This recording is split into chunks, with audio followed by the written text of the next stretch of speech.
여러분 오늘은 우리가 명절이죠. 그래서 또 특별히 우리 교회는 직장 때문에 또 고향을 떠나 서울로 올라온 분들이 많아서 이런 명절 때가 되면은 좀 더 많은 사람들이 고향으로 내려가고 하는 것 같아요. 네, 그래서 항상 이 명절 주일날에는 좀 평소보다 많이 못 보이는 얼굴이 많은데, 근데 오늘은 그래도 많이 왔네요. 네, 네 어쨌든. 네, 아마 지금도 고향에 내려간 우리 교회 많은 성도님들이 가족들과 함께 좋은 시간을 보내고 있겠죠? 네, 부러워하지 마세요. 우리도 이따가 끝나고 봉천댁에서 어제 정말 거의 12시 가까이 준비한, 오늘 아침에도 준비한 봉천댁 추석 대잔치가 있으니, 네, 오늘 우리도 재밌는 시간을 가서 보내도록 하겠습니다. 네, 어쨌든 오늘은 우리가 이 명절을 맞이해서 좀 그동안 살펴보고 있던 요나서를 한 주 쉬고 좀 다른 이야기를 좀 보려고 하는데요. 오늘 이야기도 이 명절 잔치와 같은 어떤 한 잔치집에 대한 이야기입니다. 앞서 이야기한 것처럼 추석이라는 이 명절이 우리에게 주는 이미지 중에 하나는 잔치인 것 같아요. 그렇죠? 그래서 이 명절 때가 되면 사람들은 그동안 이 떨어져 있던 온 가족 친척들이 한 집에 모여서 전을 부쳐 먹고 갈비도 먹고 막 시끌벅적하게 즐거운 시간들을 보내죠. 그런데 모든 잔치가, 이 명절 잔치가 모두에게 다 즐겁지만은 않습니다. 앞서 우리가 하나님 나라의 소망을 놓고 기도할 때 잠깐 제가 얘기했던 것처럼 누군가에게 이 명절은 오히려 더 큰 외로움과 공허함과 허전함과 인생의 비참함을 느끼게 하는 시간이기도 합니다. 아니면 어떤 사람들은 명절에 더 큰 다툼을 경험하기도 하죠. 왜냐하면 꼭 모이면은 한 번씩 이렇게 싸울 때가 있거든요. 사연 없는 집 없잖아요. 그렇죠? 네. 그리고 또 어떤 사람들은 명절 때 되면은 막 듣기 싫은 잔소리도 들을 때도 있고, 어쨌든 나에게 명절이 더 고통스러운 사람들이 있어요. 네. 그리고 이런 현실들은요, 우리에게 한 가지를 보여줍니다. 잔치라고 해서 세상의 모든 사람들에게, 그리고 모든 잔치가 다 행복하고 아름답진 않다는 거죠. 그렇죠? 네. 모든 잔치가 다 꼭 좋지만은 않습니다. 모두에게요. 오늘 우리가 읽은 이야기도 마찬가지입니다.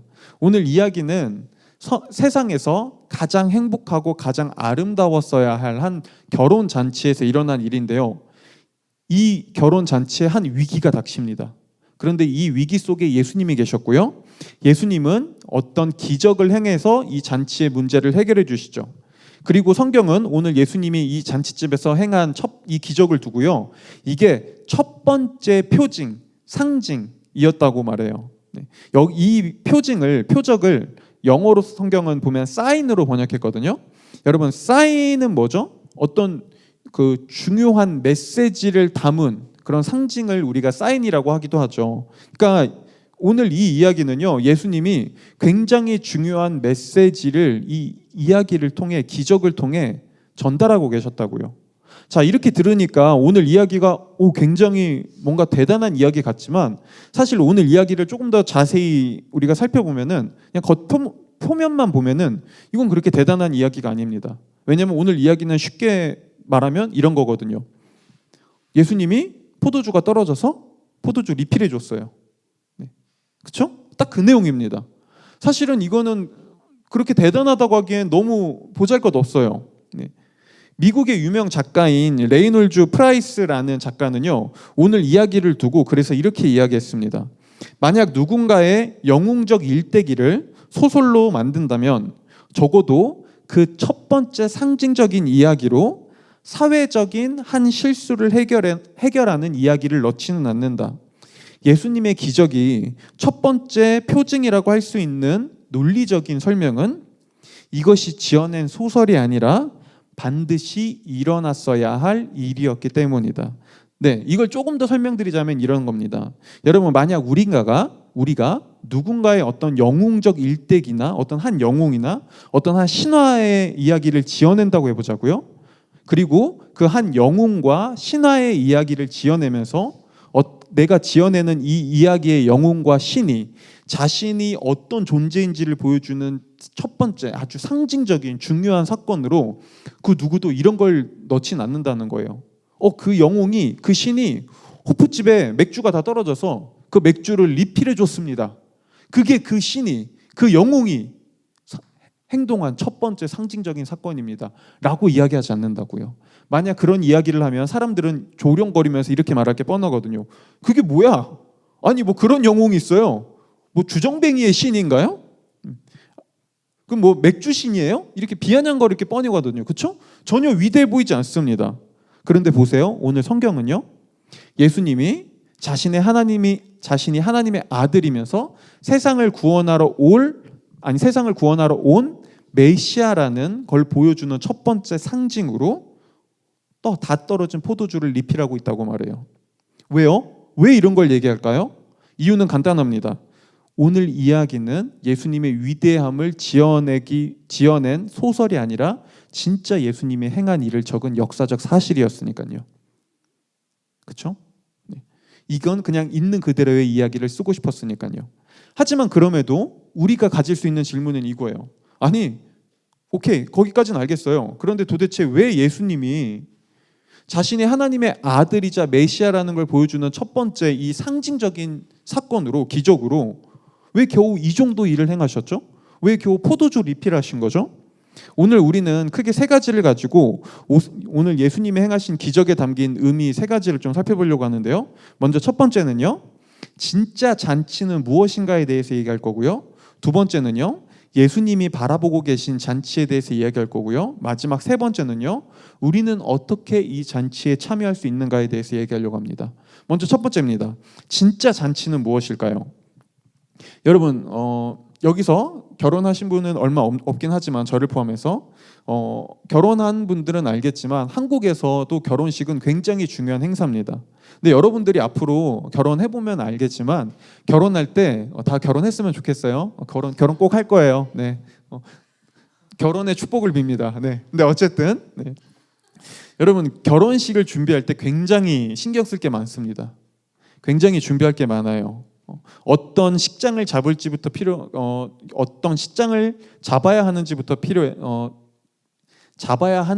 시작해서 어떤 드레스를 입어야 될지, 웨딩 촬영은 어떤 업체를 골라야 될지, 음식은 뭘 해야 할지 굉장히 고려할 게 많아요. 근데 여러분 결혼을 준비하다 보면 여러분들도 언젠가 알게 되겠지만 생각보다 중요한 게 뭔지 알아요?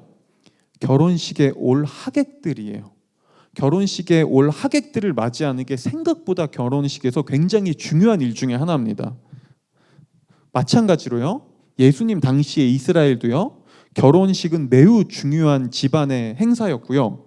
동시에 이 당시는 마을 잔치로 열렸기 때문에 마을 동네 잔치이기도 했습니다. 그래서 이 당시 사람들에게 결혼식은 개인 집안의 행사가 아니라 온 마을이 모여서 그 집안에서 일주일 동안 결혼 잔치를 벌이는 온 마을 행사에 가까웠어요. 당연히 일주일 동안 마을 행사가 진행되는 만큼 고려해야 할 것들은 오늘날보다 훨씬 많았고요. 이때 이 결혼 잔치를 준비할 때 가장 중요한 것 중에 하나가 일주일 동안 마을 사람들을 초청해서 먹여야 되는 음식과 포도주였습니다. 이거 손이 굉장히 많이 갔거든요. 그래서 오늘날에도 우리가 결혼 준비할 때 좀 결혼 쉽게 하려고 조금 더 원활하게 하기 위해서 웨딩 플래너를 껴서 하잖아요. 그것처럼 이스라엘 사람들은 연회를 맡을 연회장을 고용해서 그 사람들에게 이 결혼 잔치를 준비시키곤 했습니다. 자, 그런데 만약에 이 일주일 동안 열리는 결혼 잔치에서 음식이 부족하거나 포도주가 부족했다. 이거는 엄청난 사건이었습니다. 왜냐하면 이 당시에는 오늘날처럼 어떤 답례품이라는 게 없었어요. 오늘날에는 음식이 떨어졌다. 그럼 우리가 답례품을 다시 주던가 아니면은 돈을 축의금을 다시 좀 돌려주기도 해요. 그렇죠? 근데 그래도 사람들은 미안하다고 합니다. 너무 미안해요. 너무 미안해. 정말 그때 그거 큰 사건이거든요. 이스라엘에서는요 이것보다 훨씬 컸습니다. 왜냐하면 그 당시 사람들은 명예를 중요시 여겼고요. 특히나 한 가정의 출발을 알리는 단순히 집안의 행사를 넘어 온 마을 행사인 이 결혼잔치에서 준비가 미흡하다는 건 결혼의 시작부터 삐그덕대고 어긋났다는 굉장히 큰 의미를 담고 있었거든요. 네. 자, 그런데 오늘 이런 일이요, 이런 문제가요, 예수님이 참석했던 결혼잔치에서 일어나고 있었어요. 그런데 오늘 성경은 이 결혼 잔치의 문제를 이야기하면서 이 일이 왜 일어났는지, 이 일이 누구 때문에 일어났는지, 도대체 이 사건의 원인이 무엇인지에 대해서 말하지 않습니다. 그런 거에 대해서 설명하지 않습니다. 문제의 원인과 범인을 색출하려고 하지 않습니다.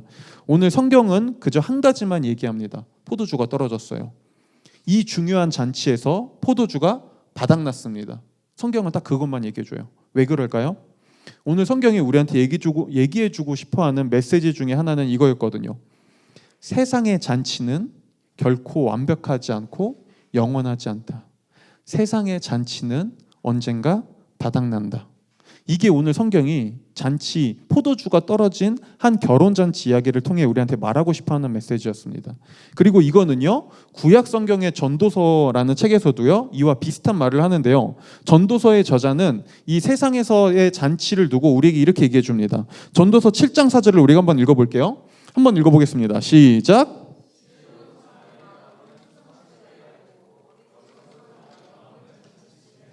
네, 보세요. 지금 성경의 전도서가 뭐라고 얘기하죠? 지혜로운 사람의 마음은 초상집에 가 있고 장례식장에 가 있고, 지혜로운 사람의 마음은 초상집에 가 있고 어리석은 사람의 마음은 잔치집에 있다고 얘기해요. 그런데 왜 지혜로운 사람은 초상집에 가고 왜 어리석은 사람은 잔치집에 가죠? 오늘 우리가 읽진 않았지만 그 앞절 3절에서 성경은 이렇게 얘기합니다. 초상집에 가는 것이 잔치집에 가는 것보다 낫다. 살아있는 사람은 누구나 죽는다는 것을 명심해야 한다. 자, 오늘 구약 성경의 전도서는요, 잔치집에 지혜로운 사람이 가 있는 이유를 두고 이 세상에서의 삶은 유한하기 때문이다라고 말합니다. 우리가 한때 자랑스럽게 여겼던 체력, 건강, 미모, 젊음, 사회적 평판, 지위, 인정과 박수는요, 영원하지 않다는 거죠. 그건 점점 닳아 없어지고요, 언젠가 바닥납니다. 자, 성경은 말하는 거예요. 이게 세상에서 일어나는 잔치의 한계점이다. 세상에서 일어나는 잔치는 영원하지 않다. 그리고 성경은 또 이어서 말하죠. 지혜로운 사람은 이 사실을 기억한다. 이 사실을 마음속에 담아둔다. 여러분, 그런데 우리는 알아요. 세상에서 미련한 사람이라고 해서, 어리석은 사람이라고 해서 내 삶이 언젠가 끝난다는 걸, 내가 죽는다는 걸 모르지 않습니다. 우리 다 알잖아요. 우리는 언젠가 내가 죽는다는 걸 알아요. 그렇죠? 조금만 철이 들어도 우리는 세상의 것은 유한하고 결국엔 닳아 없어진다는 걸 우리는 알고 있어요. 하지만 오늘 성경이 말한 것처럼요, 사람들은 머리로 날아도 마음은 그렇지 않아요. 그렇죠? 사람들의 마음은 그래서 계속해서 파티를 향합니다. 조금이라도 더 내가 즐겁고 조금이라도 더 내가 재미있을 수 있을 만한, 조금 더 나를 위할 것 같은 곳을 찾아 헤맵니다. 뭐 여러 가지 이유가 있겠죠. 여기에는 어떤 사람들은 이런 생각을 할 수 있어요. 세상의 잔치를 쫓아다니면서요, 이렇게 말하는 거죠. 어차피 언젠가 죽긴 죽지만 지금 일어날 일은 아니잖아. 지금 일어날 일은 아니니까 뭐 지금은 그래도 잔치집에 가야지. 근데 여러분, 정말 죽음이 지금 일어나지 않나요? 사실 그건 아무도 모르죠. 우린 몰라요. 하지만 얘기하는 거죠. 지금 일어난 일은 아닐 거야. 그래서 잔치집에 가기도 하고요. 누군가는 이렇게 얘기하기도 합니다. 어차피 지금 내가 그렇다고 죽음을 고민해봤자 답이 나오지도 않잖아. 그러니 언제 죽을지 모르지만 그냥 지금이라도 인생을 즐겨야지 라고 하면서 잔치집을 쫓아다니고요. 그 다음에 어떤 사람들은 이렇게 얘기하기도 합니다. 어차피 죽을 거라면 죽을 때 조금이라도 후회 없어야지. 죽을 때 조금이라도 후회하지 않고 죽어야 하지 않겠어? 그러니까 지금 그 후회를 남기지 않기 위해 잔치를 찾아다니자라고 얘기하죠. 하지만 오늘 성경은 우리에게 말합니다. 모든 게 유한하고 언젠가 사라질 거라는 걸 알면서도 거기에 대한 대책도 없이 계속 파티의 마음을 두고 살아가다가는 결국엔 큰 후회를 하게 될지 모른다. 그것은 어리석은 삶이다라고요. 보세요. 오늘 성경이 바로 이게 포도주가 떨어진 잔치집의 이야기를 통해 우리에게 말하고 있는 거였습니다. 그런데 이 망가진, 닳아 없어지는 한계가 분명한 잔치집에 예수님이 계셨고요. 예수님은 바닥난 포도주를 가득 채워주세요. 뭘 보여주죠? 오늘 이걸 가지고 성경이 뭘 말하고 싶은 거죠? 성경은 적어도 한 가지는 이걸 말하고 싶었던 거예요. 예수님은 적어도 예수님은 유한하거나 달아 없어지거나 그분은 바닥나지 않는다. 오늘 예수님은 이렇게 말씀하고 계셨던 것이죠. 동시에 내가 너희에게 베풀 잔치는 다르다. 나의 잔치는 참되고 영원하며 결코 달아 없어지거나 바닥나지 않는다. 내가 너희에게 베풀 잔치엔 참된 기쁨과 만족과 즐거움이 영원히 끊이지 않는다. 이것이 내가 너희에게 베풀기 위한 잔치다. 그리고 나는 이 잔치를 베풀기 위해 이 땅에 내려왔다라고요. 여러분, 예수님과 함께 한다는 건 바로 이런 겁니다. 예수님을 믿는다는 것은요, 다른 말로 우리가 신앙생활을 한다는 것은요, 그분의 잔치에 참여하는 거예요. 이걸 조금 더 다른 말로 표현해 볼까요? 우리가 그분의 잔치를 즐기는 겁니다. 파티가 열리는 거예요. 제가 항상 하나님을 믿지 않는 사람들에게 하나님을 이야기하고 하나님에 대해서 전하면서 항상 하는 말 중에 하나가 있습니다. 바로 이거예요. 제가 하나님을 믿고 그분을 전하는 이유는 제가 그렇게 해야 하나님이 저를 더 사랑해주고 제가 그렇게 해야 하나님이 저에게 더 큰 복을 주며 제가 그렇게 하지 않으면, 하나님을 전하지 않으면 하나님이 저를 지옥에 보낼 거라는 두려움 때문이 아니에요. 저는 하나님 안에서 세상 그 어디에서도 경험할 수 없었던 즐거움과 파티를 경험하고 있기 때문에 이걸 전하지 않을 수 없는 겁니다. 라고요. 여러분에게 묻고 싶어요. 여러분에게 신앙생활은 파티인가요? 여러분에게 신앙생활은 즐거움인가요?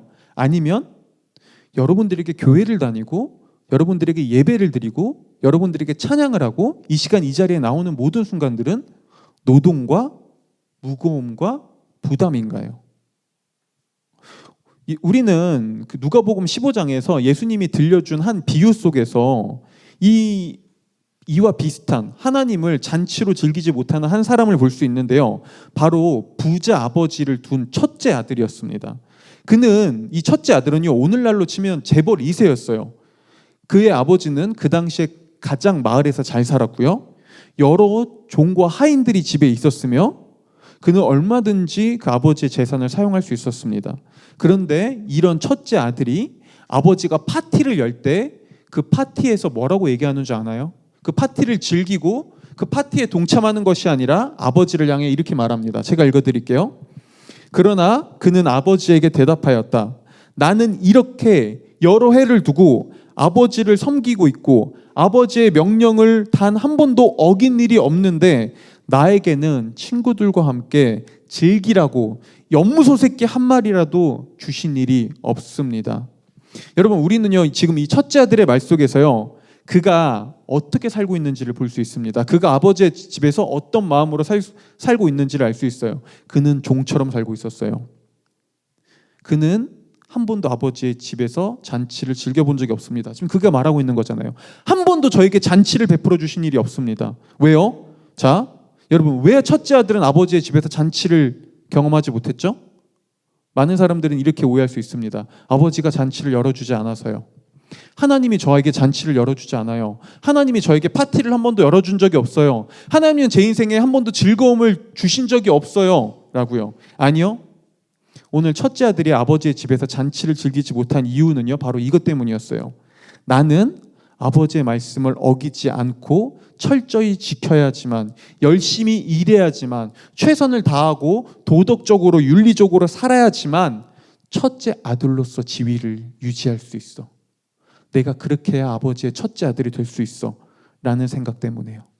보세요. 첫째 아들이 잔치를 즐기지 못한 이유가 뭐죠?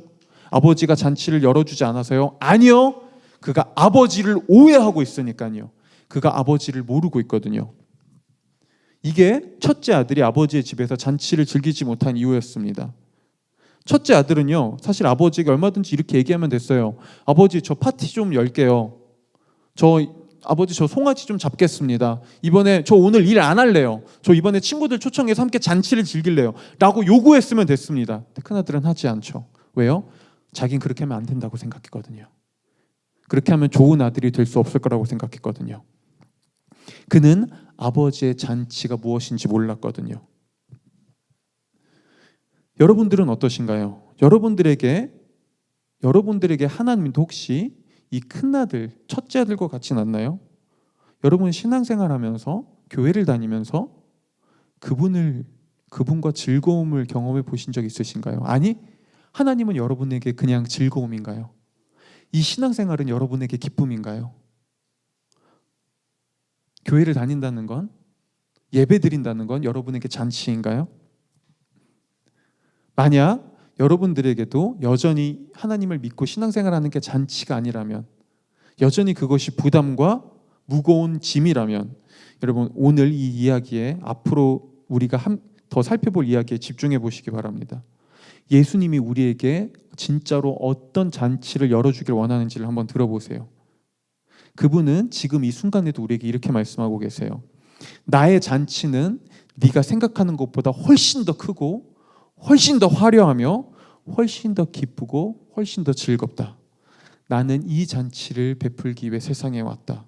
그리고 나는 지금 이 순간에도 너희를 이 파티로 초대하기를 원한다. 여러분, 그분의 잔치로 들어오십시오. 그분은 지금 이 순간에도 우리에게 잔치를 베풀기를 원하세요. 그렇다면 두 번째로 우리는요, 예수님이 지금 바라보고 있는 잔치에 대해서 좀 얘기하려고 하는데요, 오늘 이 결혼잔치는 예수님의 친척의 결혼식이었던 것 같습니다. 그러니까 이 예수님의 어머니 마리아가 포도주가 떨어졌을 때 남이라면 뭐하러 걱정해요? 왜 발버둥 쳐서, 왜 자기가 발벗고 나서서 이 문제를 해결하려고 해요? 그냥 떨어졌구나, 여기 준비 잘 안 됐네 라고 얘기하면서 뭐 속닥속닥거리거나 사람들에게 뭐 여기 이거밖에 준비가 안 했어 이렇게 얘기하면 그만이죠. 그렇죠? 근데 오늘 성경에 보면 마리아는 발벗고 이 문제를 해결하려고 나섭니다. 그렇죠? 왜냐하면 자신의 친척의 결혼식이었으니까요. 그리고 예수님에게까지 찾아가죠.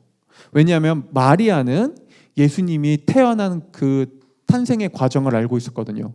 그때 천사가 자기에게 찾아와 했던 말을 알고 있었거든요. 그리고 예수님의 성장 과정을 통해 예수님이 분명히 남다르다는 사실을 알고 있었거든요. 하지만 마리아는 예수님이 하나님의 아들이라는 것까지는 몰랐습니다. 예수님이 메시아라는 것까지는 몰랐죠. 그래서 오늘 마리아는 예수님에게 부탁하면서 이 문제의 해결책을 요구하면서 이 정도 의미로 말하고 있었습니다. 너라면 뭔가 다른 수가 있지 않니?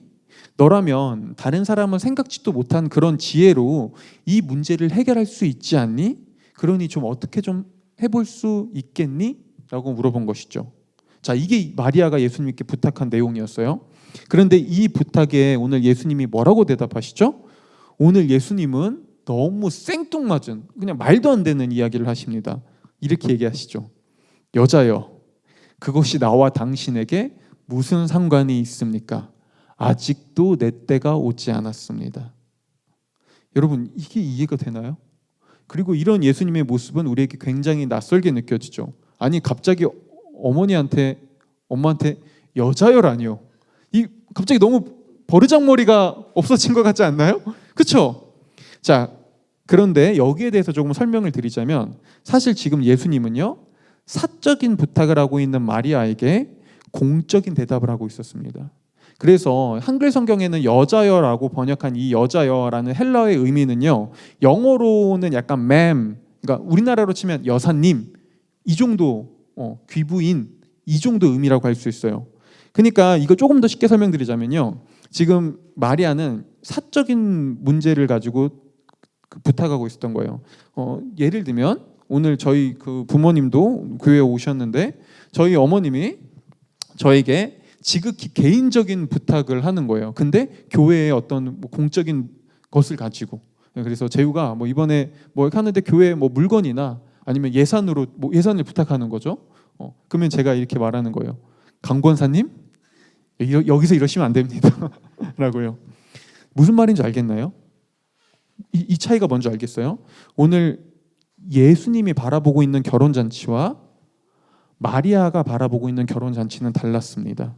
오늘 마리아는요, 당장 눈앞에 있는 친척의 결혼잔치를 바라보고 있었지만, 예수님은요, 그것을 뛰어넘어 더 크고 더 중요한 결혼잔치를 바라보고 있었어요. 여러분 중에서 혹시 누군가의 결혼식에 참여했을 때 그 결혼식을 보면서 나의 결혼식을 생각해 본 적 있지 않나요? 그런 적이 있지 않나요? 제가 예전에 청년부 사역할 때 제일 힘들었던 시간 중에 하나가 제자들의 결혼식 가는 거였어요. 저 그때 노총각이었거든요. 네. 그때 저보다 더 어린 청년들이 먼저 결혼하는 모습을 보면 당연히 목사로서 축복하지만 한편으로 저는 그 결혼식의 모습을 보면서요, 제 결혼식을 떠올렸어요. 근데 당연히 긍정적이진 않았죠. 이런 생각이었어요.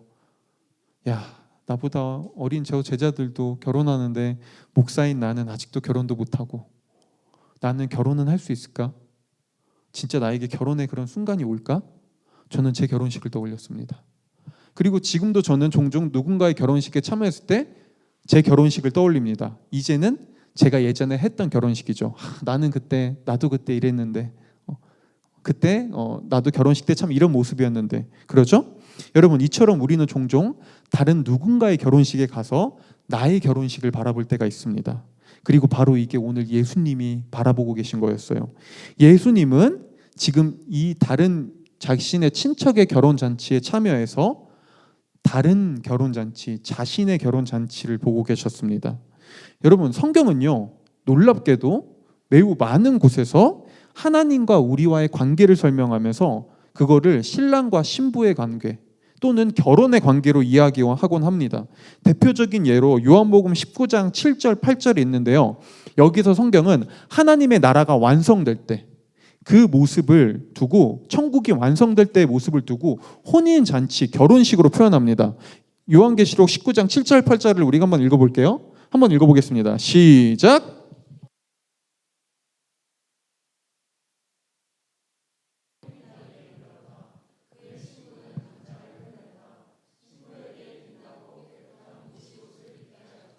이 모시옷은 성도들의 의로운 행위다. 보세요. 오늘 요한계시록이 마지막 날 하나님의 나라가, 천국이 완성될 모습을 묘사하면서 뭐라고 얘기하죠? 결혼식으로 표현합니다.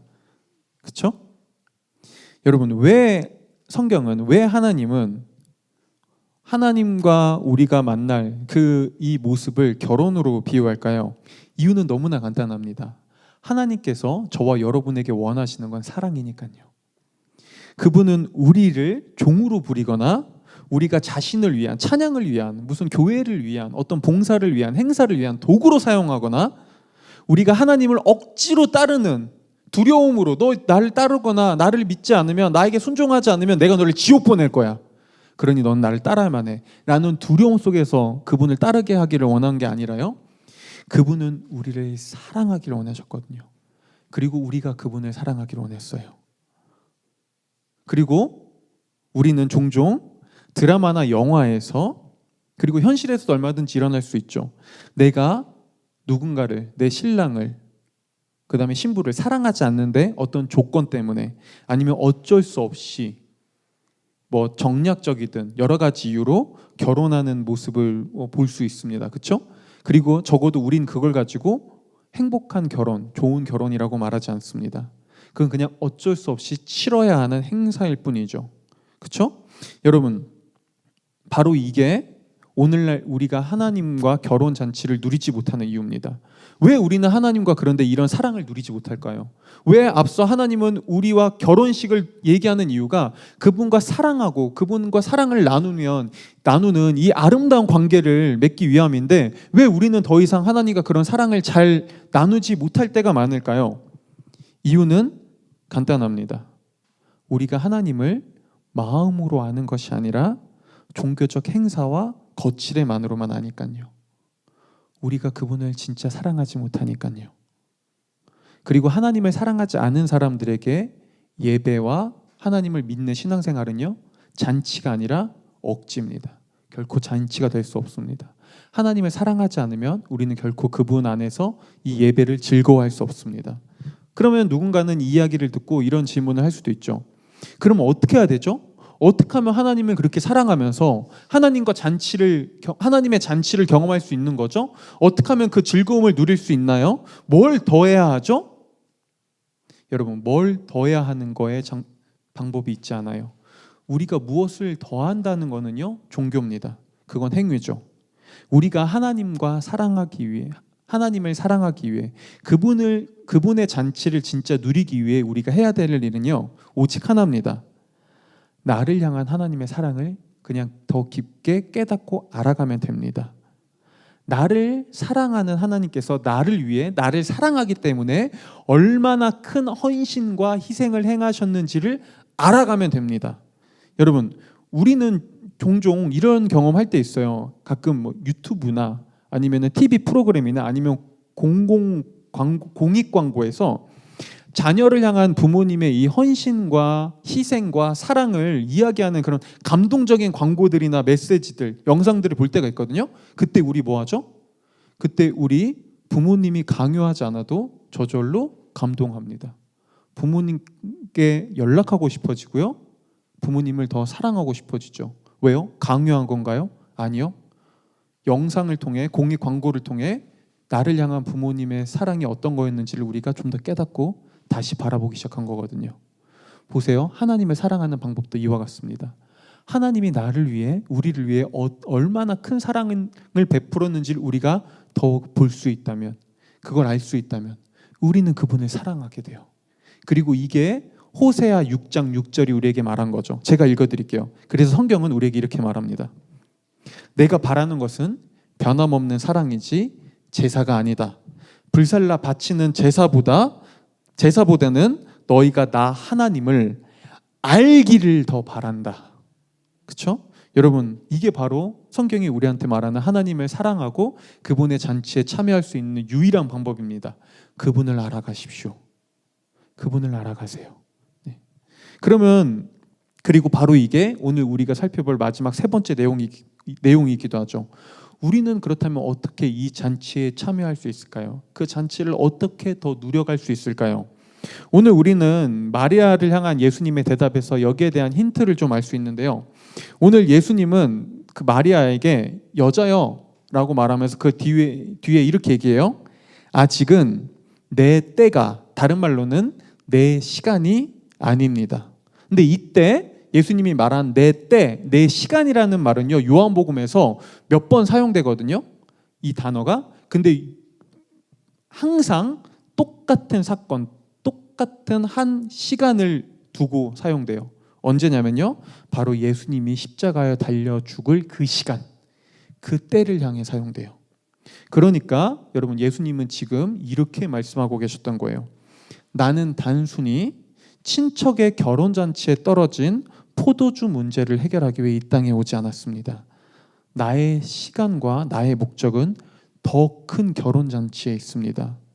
그리고 지금 잠시 내가 바라보고 있는 더 큰 결혼잔치가 무엇인지 제가 잠시 보여드리겠습니다. 그리고 예수님이 이제 이 문제를 해결하기 시작하시죠. 그런데 이때 어떻게 해결하시죠? 예수님은요, 정결 예식에 쓰인 항아리에 물을 담으라고 하세요.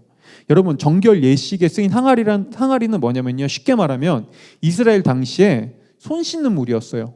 이스라엘은 그 율법 중에 하나로 어딘가에 누군가의 집에 들어갈 때, 성전에 들어갈 때 항상 손과 발을 씻어야 됐습니다. 그냥 그 손 씻는 물이었어요. 그리고 흔히 우리가, 근데 예수님이 오늘 이 물을 포도주로 만들죠. 손 씻는 물을요. 그렇죠? 정결하게 하는 물을 포도주로 만듭니다. 자, 흔히 주일학교를 다녀보신 분들이라면 이 이야기와 관련된 찬양 한 번쯤 들어봤을 거예요. 이 찬양이요. 여러분들이 머릿속에 떠오르고 있는 그 찬양. 예수님이 말씀하시니 물이 변하여 포도주 됐네. 그렇죠? 그 찬양. 네. 자, 이 찬양의 가사처럼, 그리고 사실 많은 사람들이 오늘의 성경을 보면서 이해하는 것처럼 사람들은 이 이야기의 초점이 예수님이 물을 포도주로 바꿨다는 것에 있다고 생각합니다. 그런데 아니에요.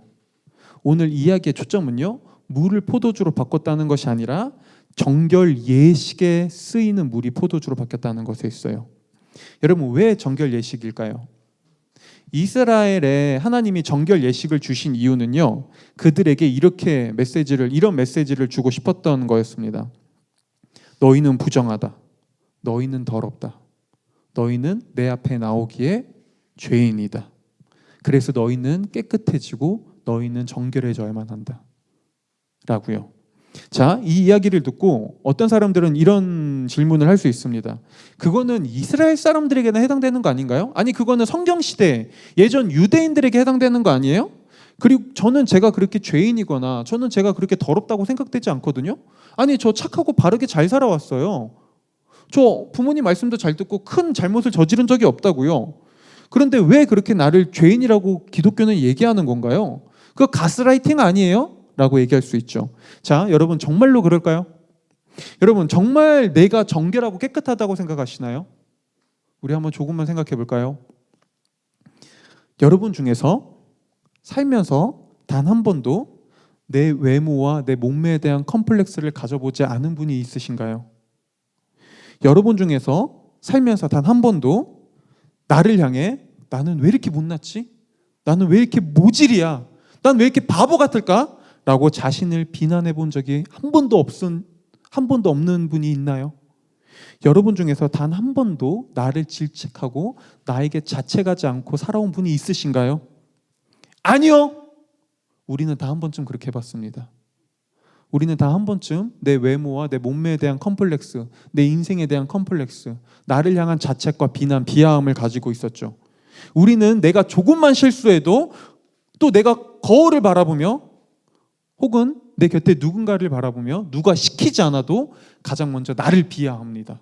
나를 비난합니다. 나에 대한 부정적 감정이 제일 먼저 떠오릅니다.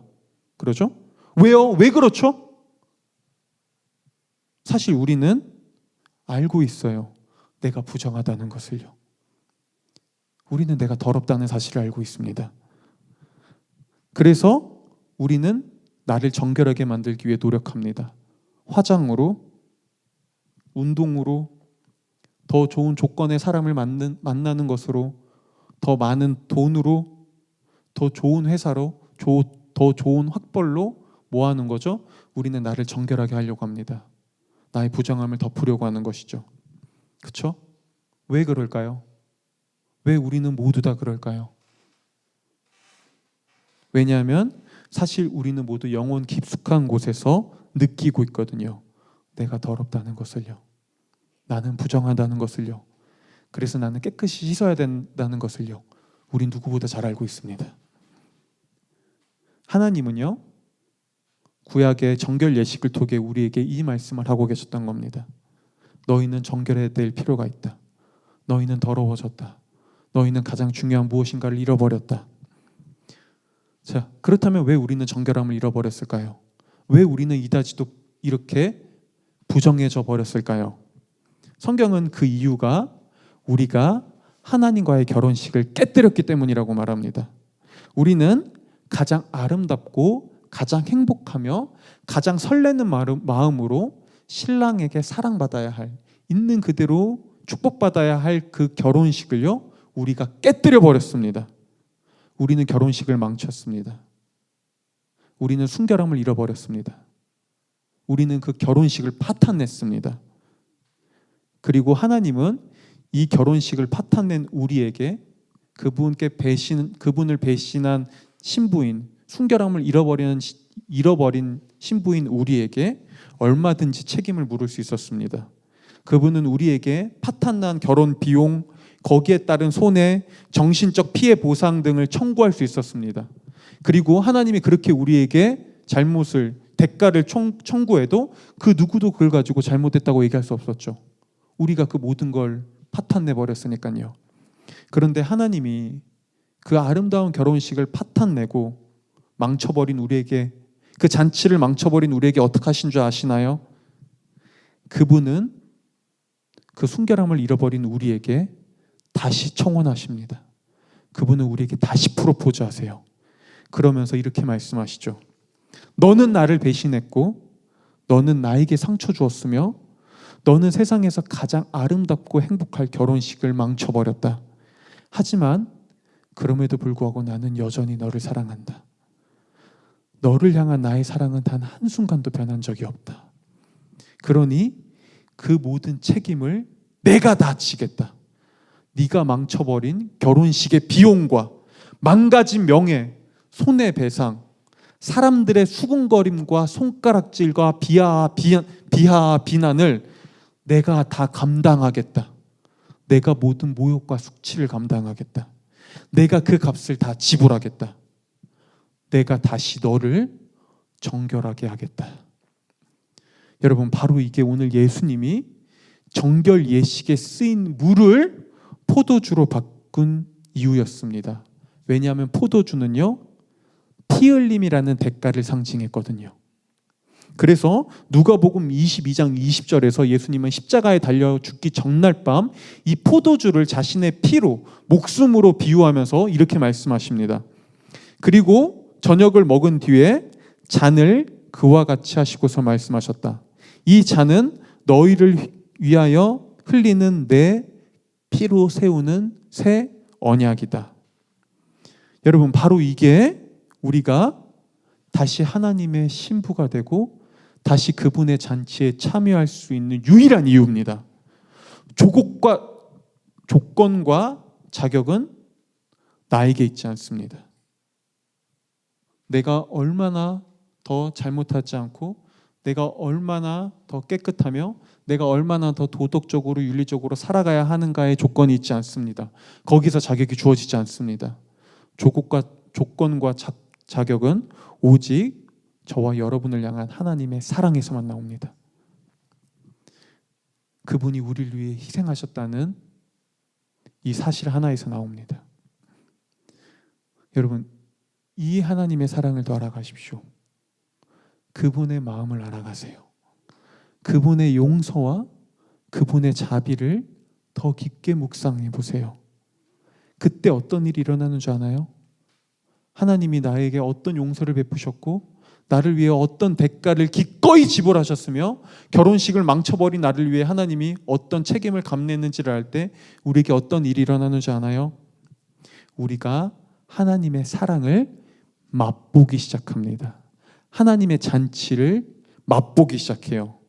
여러분, 하나님의 사랑을 아는 것과 맛보는 건 다른 문제입니다. 그래서 시편 34편 8절에서 다윗은 이걸 가지고 이렇게 노래합니다. 여러분들이 한번 읽어봐 주세요. 읽어보겠습니다. 시작.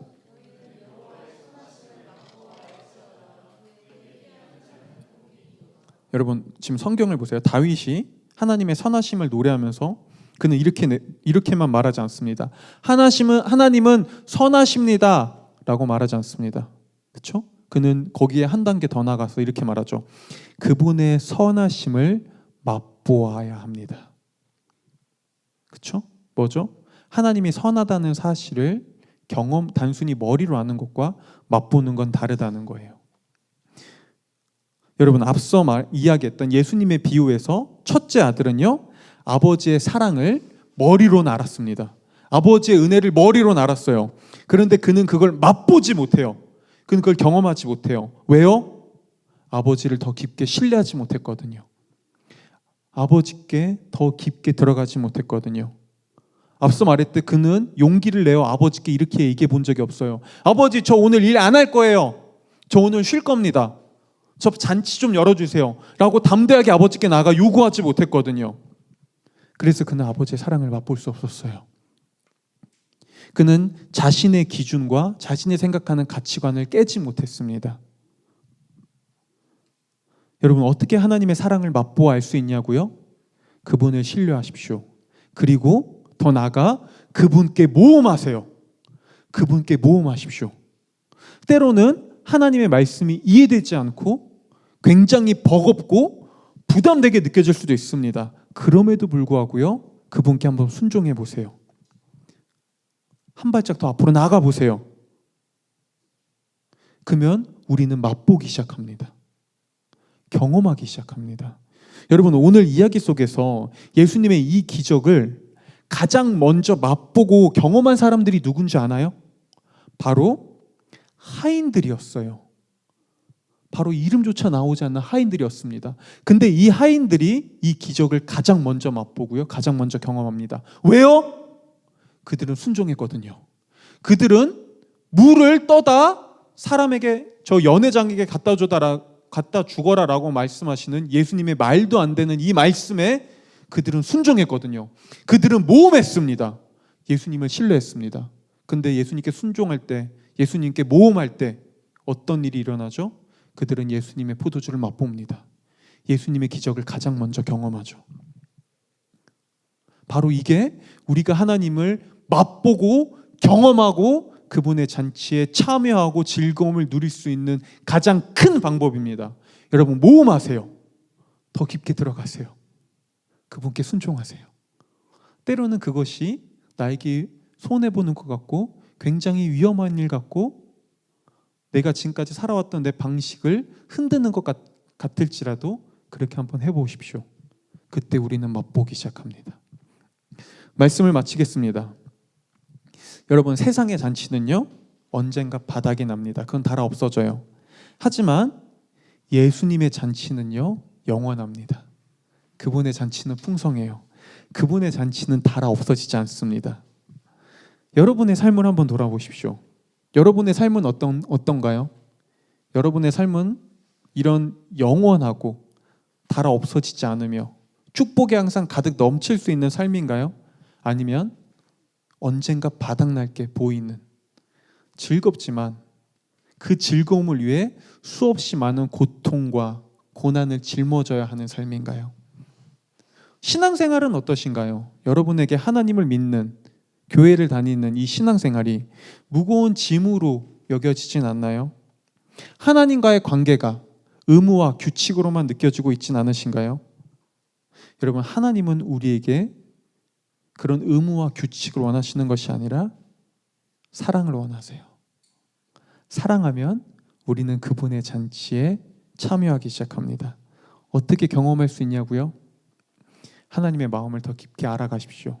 때로는 성경을 통해, 공동체에서 이 타운 모임을 통해, 또 아니면 하나님께 내가 나가 드리는 단 둘만의 기도 시간을 통해 그분을 더 알아가세요. 그분과 시간을 가지세요. 하나님의 마음을 더 깊게 깨달아 가세요. 그분이 나를 얼마나 사랑하는지, 그분이 나를 위해 얼마나 큰 대가를 치르셨는지, 그분이 우리에게 얼마나 놀라운 일을 행하시고 지금도 얼마나 우리를 이 순간에도 기꺼이 사랑하고 용서하고 계시는지를 여러분 더욱더 깊게 알아가십시오. 동시에 그분을 신뢰하며 그분께 모험하세요. 하나님의 말씀 중에 나에게 순종하기 어려운 부분들이 있다면 좀 더 용기를 내서요, 때로는 용서해 보시고요, 누군가를 더 사랑해 보시고요, 공동체에 더 깊게 한 발짝 내디뎌 보십시오. 그때 우리는 그분의 능력을 맛볼 수 있습니다. 마지막으로 여러분, 내가 그분의 신부라는 사실을 잊지 마세요.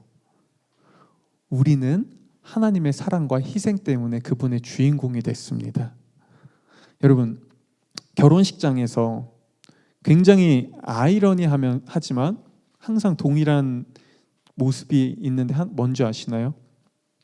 그 신부가 몸매가 어떻든, 실제 얼굴이 어떻든, 외모가 어떻든, 그 신부가 원래 어떤 사람이든 상관없이요, 결혼식장에서 신랑이 바라보는 신부는 세상에서 가장 아름답습니다. 다른 사람은 그 누가 뭐라고 해도 적어도 그 결혼식장 안에서 신랑이 바라보는 신부는요, 세상에서 가장 아름답습니다. 가장 빛나죠. 보세요, 여러분. 예수님이 저와 여러분을 그렇게 바라보고 계세요. 예수님이요, 그분의 결혼잔치에서 우리를 그렇게 바라보고 계십니다. 그러면서 그분은 오늘날에도 우리에게 말씀하시죠. 나의 신부가 되어주시겠습니까? 라고요. 여러분, 이 예수님께 우리가 할 수 있는 건 한 가지입니다. 네, 좋습니다. 기도하겠습니다.